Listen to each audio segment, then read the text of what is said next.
दोस्तों, जहां एक तरफ दुनिया भर के तमाम देश रूस यूक्रेन विवाद को लेकर काफी चिंतित दिखाई दे रहे हैं, तो वहीं दूसरी तरफ भारत का पड़ोसी देश चीन दुनिया के लिए एक नया सिरदर्द इजाद करने में लगा हुआ है। अभी हाल ही में आई एक खबर के अनुसार इस बार चीन के राष्ट्रपति शी जिनपिंग अपने दुश्मनों से एक ऐसी लड़ाई लड़ने के मोड में दिखाई दे रहे हैं जिससे पूरी दुनिया में इसके साइड इफेक्ट देखने को मिलेंगे। दोस्तों, क्या है पूरा मामला बताएंगे आपको, बस बने रहिए वीडियो की लास्ट तक। दोस्तों, आज चीन की करतूतों से कौन नहीं वाकिफ है। हम आए दिन टीवी और न्यूज़पेपर के जरिए चीन की हरकतों के बारे में सुनते और पढ़ते रहते हैं, लेकिन चीन ने इस बार अपने विरोधियों के लिए एक ऐसी चाल चली है जिससे अमेरिका जैसे देशों के भी कान खड़े हो गए हैं। दोस्तों, चीन ने अपने विरोधियों से निपटने के लिए जमीन, हवा और पानी के अलावा अब अंतरिक्ष से भी लड़ाई लड़ने की पूरी योजना बनाई है।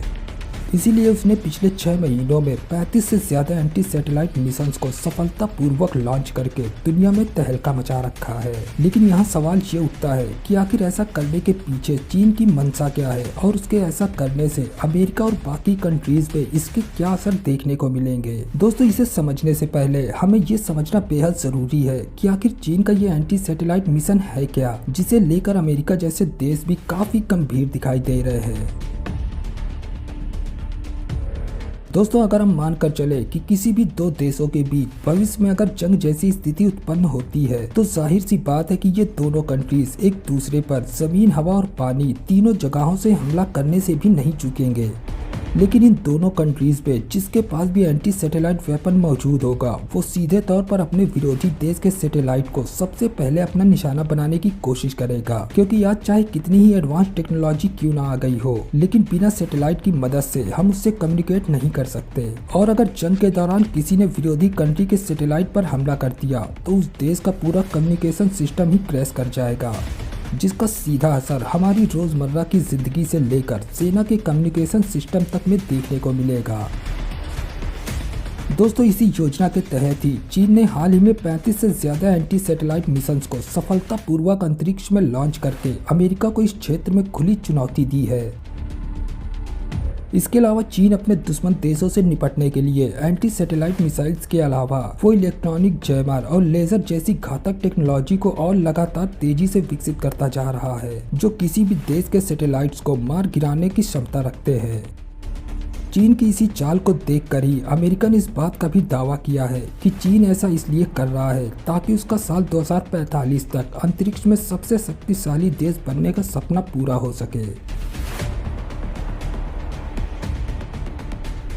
एंटी सैटेलाइट वेपन खासकर 2 प्रकार के होते हैं, जिनमें पहला जो एंटी सैटेलाइट हथियार है वो काइनेटिक ऊर्जा का फायदा उठाकर पूरी ताकत से सैटेलाइट से टकराकर उसे खत्म कर देता है, जबकि दूसरा anti satellite weapon non kinetic होता है, यानी इसमें किसी भी तरह के मिसाइल्स, रॉकेट या फिर ड्रोन की जरूरत नहीं होती, बल्कि इसमें सामने वाले के ऊपर सीधे साइबर अटैक किया जाता है। मतलब सैटेलाइट को लेजर तकनीकी के जरिए पूरी तरह से खराब कर दिया जाता है।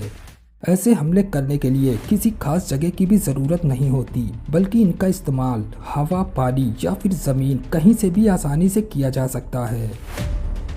दोस्तों, अब अगर हम अमेरिकी एंटी सैटेलाइट वेपन की बात करें, तो अमेरिका इस मामले में भी चीन और रूस ही नहीं बल्कि पूरी दुनिया में टॉप पर है, क्योंकि अमेरिका के पास मौजूद सैटेलाइट मिसाइल्स इतनी पावरफुल हैं कि अंतरिक्ष में कहीं भी मौजूद सैटेलाइट्स को बड़ी ही आसानी से अपना निशाना बनाने में सक्षम है।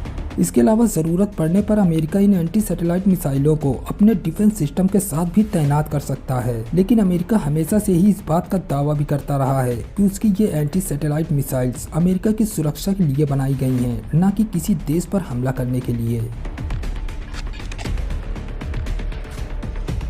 दोस्तों, भारत ने काफी सालों से अंतरिक्ष अभियानों को सफलतापूर्वक अंजाम देते हुए अंतरिक्ष में अपनी स्थिति काफी मजबूत बनाई है।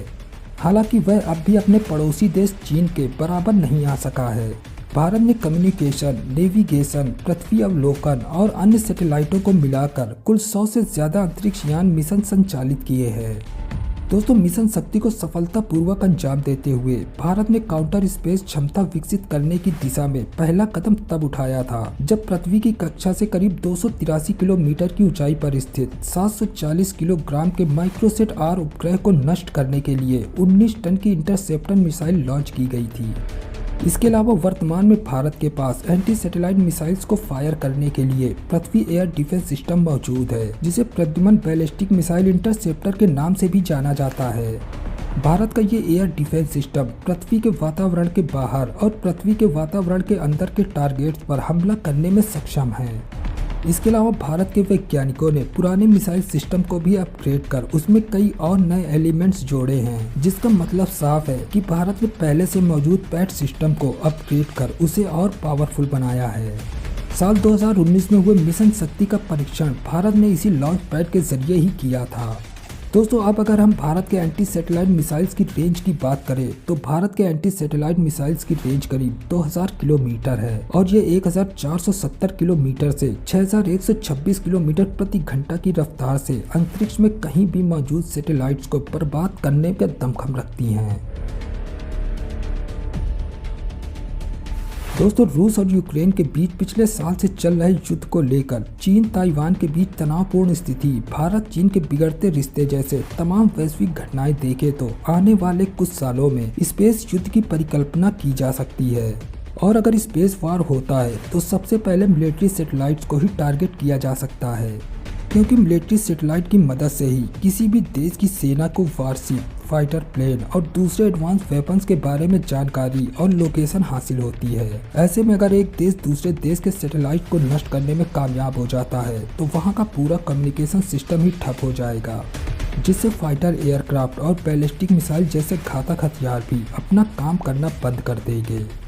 और एक बार अगर इन हथियारों ने काम करना बंद कर दिया तो उस देश का किसी भी जंग को जीतना लगभग नामुमकिन साबित होगा। तो दोस्तों, आज की वीडियो के लिए बस इतना ही। अगर वीडियो अच्छी लगी हो तो वीडियो को एक लाइक कर देना और चैनल को सब्सक्राइब कर लेना, ताकि हमारी आने वाली वीडियो की नोटिफिकेशन सबसे पहले आप तक पहुंचती रहे। तो मिलते हैं एक और ऐसी नई वीडियो के साथ, तब तक के लिए जय हिंद, जय भारत।